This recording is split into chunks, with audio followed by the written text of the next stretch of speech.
السلام عليكم، عاملين ايه يا ابطال؟ انا كابتن اسلام، عندي 38 سنة. بدأت رحلتي في الفنون القتالية وانا عندي 5 سنين.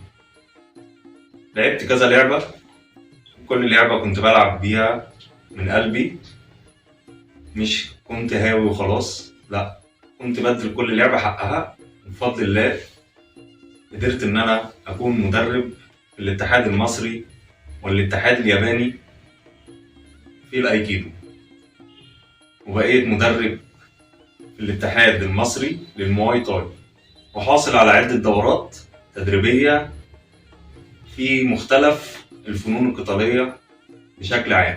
وعملنا قناة الطريق الصحيح للفنون القتالية عشان خاطر جميع المستويات تستفاد، سواء كنت مبتدئ، سواء كنت متوسط، سواء كنت محترف.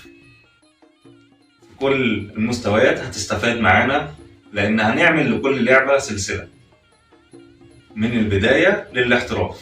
أنا كابر بنت الكابتن إسلام، استنونا عشان يظهر لكم كل جديد، وهنبدأ من سلسلة البداية إلى الاحتراف. احنا جامدين قوي. متنسوش تعملوا لايك وشير وسبسكرايب وتفعلوا الجرس عشان يوصلكوا كل جديد.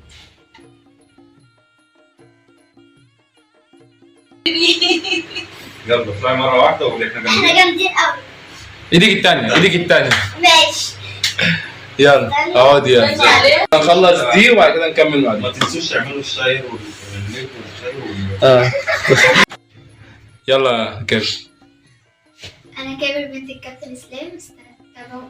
ماشي تاني، يلا انزلوا. الاثنين كده، اسند عليا. يلا يلا يلا يا بنت.